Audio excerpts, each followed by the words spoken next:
l'histoire de Abu Bakr le véridique, que l'on dit aussi en arabe As-Siddiq. Abi, ça veut dire quoi le véridique?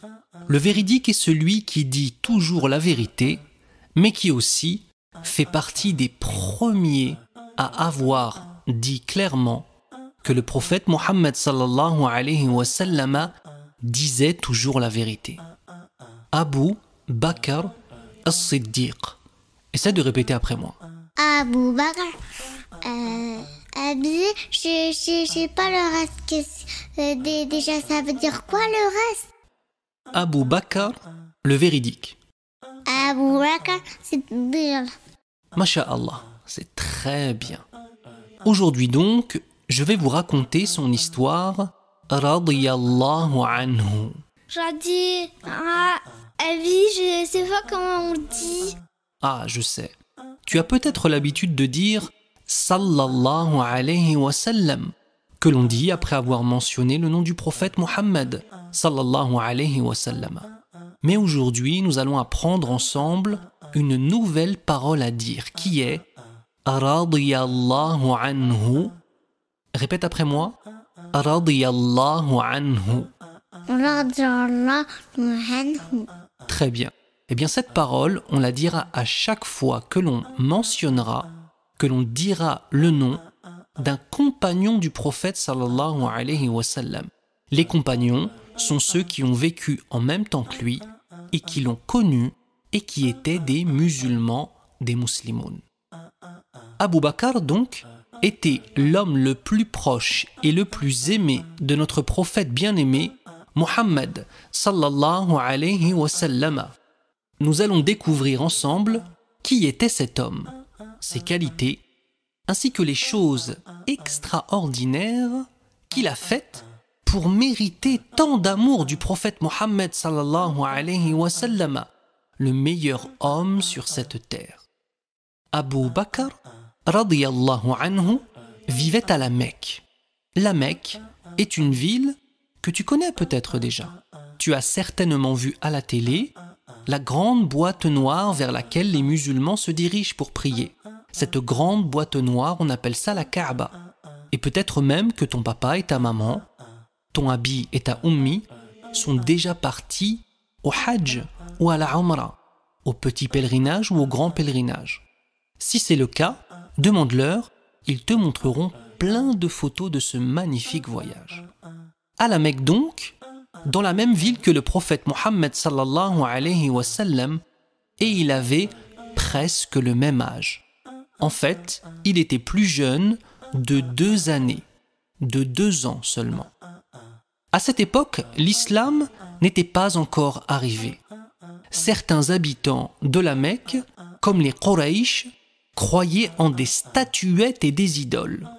Abi, j'ai pas compris que c'est qui ces Quraysh, c'est qui, ils font quoi? Ah, les Quraysh étaient les habitants de la Mecque. C'est un peu plus compliqué que ça en vérité, mais pour résumer, c'était ceux qui faisaient partie de la famille du prophète Mohammed sallallahu alayhi wa sallam. Les statuettes et les idoles sont des choses que les hommes vont faire eux-mêmes. Oh, les idoles, c'est pas bien. Imagine-toi, si par exemple tu prenais de la pâte à modeler et que tu faisais un bonhomme avec cette pâte à modeler et que tu décidais de dire que maintenant, ce bonhomme en pâte à modeler peut te protéger. Ouais, j'aime pas là. Peut te donner à manger, peut te donner la santé, peut te protéger de la maladie, te protéger de tomber par terre et de te faire mal dans la cour de récréation. Eh bien, si on fait ça avec une pâte à modeler, ou alors avec un morceau de bois, ou avec n'importe quoi, on appelle ça une idole. Eh bien, avant que l'islam n'arrive, ces hommes-là et ces femmes-là construisaient des statuettes, des petites statues, et en faisaient des idoles en dehors d'Allah. Ils pensaient que les statues faites de terre ou de pierre pouvaient les protéger, leur apporter la santé, ou même la richesse. L'ange Jibril, alayhi salam, répète après moi, alayhi salam, oui c'est ce qu'on dit lorsqu'on dit le nom de l'ange Jibril, alayhi salam, n'avait pas encore donné au prophète sallallahu alayhi wa sallam les paroles d'Allah. Les paroles d'Allah, c'est le Coran, le Coran. Et la révélation ne tarda pas à arriver. Abu Bakr, radiyallahu anhu, lui, il croyait déjà en Allah. Il n'avait jamais cru dans les statuettes. Il n'avait jamais cru dans les idoles. Il savait qu'Allah est celui qui nous crée, est celui qui nous donne, est celui qui nous protège. Et même, écoutez bien, il n'avait jamais bu d'alcool. Alors les enfants, l'alcool, c'est une chose qui est très mauvaise et que Allah déteste. Je vous explique. C'est une chose qu'on va trouver dans des bouteilles qui sentent très mauvais. Et les gens qui boivent l'alcool deviennent fous. Les filles deviennent folles, les garçons deviennent fous. Et d'ailleurs, très souvent, malheureusement, quand ils boivent de l'alcool, ils peuvent même faire des bagarres ou dire des paroles très méchantes. Donc Allah nous a protégés et a interdit cela. Eh bien, Abu Bakr n'avait jamais bu d'alcool, tout comme le prophète Mohammed sallallahu alayhi wa sallam. Et je vais t'annoncer une bonne nouvelle. Dans l'islam, chez les musulmans, l'alcool est interdit. Abu Bakr as-Siddiq radiyallahu anhu était connu pour être un homme honnête, gentil. Il connaissait par cœur le passé des origines des tribus de la Mecque, c'est-à-dire qu'il connaissait qui était son papa, ça c'est normal, tu me diras, mais qui était son grand-père, son arrière-grand-père, son arrière-arrière-grand-père, son arrière-arrière-arrière-arrière-arrière-arrière, et on va continuer comme ça pendant très longtemps, grand-père. Tu devrais demander à ton Abi et ta Ummi qui était ton grand-père, qui était ta grand-mère, et voir une photo d'eux. Et s'ils sont encore avec vous, alhamdoulilah, allez les voir et leur faire un gros bisou, Inch'Allah. Mais demandez aussi à ton père et à ta mère qui était ton arrière-grand-père et ton arrière-grand-mère, pour connaître tes origines, pour savoir d'où tu viens à l'origine. Abu Bakr as-Siddiq radiyallahu anhu était un commerçant très apprécié par les gens de la Mecque. Et il avait beaucoup de richesses. Des richesses? Mais c'est quoi des richesses? Ah oui, Habibi. Les richesses, c'est quand on a beaucoup d'argent. Ou bien alors qu'on a beaucoup de biens. C'est-à-dire, par exemple, un homme qui vendra des chevaux et qui aura plein de chevaux. Et bien, tous ces chevaux, on va dire que c'est sa richesse. Une personne qui aura plein d'argent, on dirait que c'est sa richesse. Mais vous savez quoi?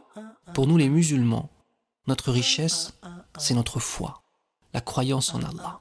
Lorsque l'ange Jibril, alayhi salam, informa, c'est-à-dire dit au prophète sallallahu alayhi wa sallam qu'il est le messager d'Allah, Abu Bakr était le premier homme à croire en lui et à se convertir à l'islam. Convertir à l'islam, mais je connais ça. C'est faire la salat et être droit avec Allah. Ah, mashallah, tu connais ce que cela signifie de se convertir à l'islam? Et il accepta sans hésiter une seule seconde. Dès que Mohammed sallallahu alayhi wa sallam lui a dit « Écoute-moi Abu Bakr, je suis le messager d'Allah et Allah m'a donné des versets. » Tu sais les versets que tu récites quand tu fais la prière? Eh bien, Abu Bakr a été le premier à dire « Oui, je te crois, je vais être un musulman avec toi. » Masha'Allah.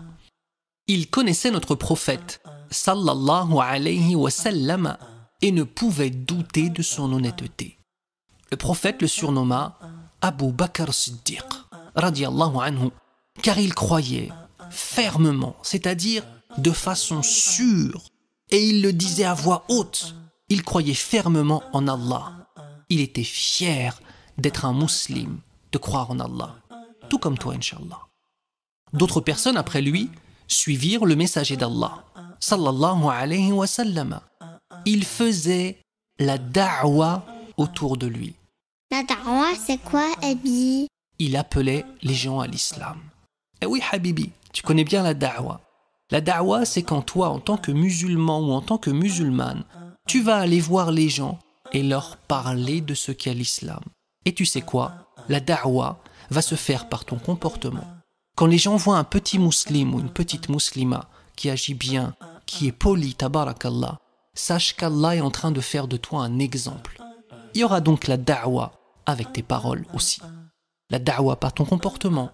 et la da'wa par tes paroles, les belles paroles que tu diras.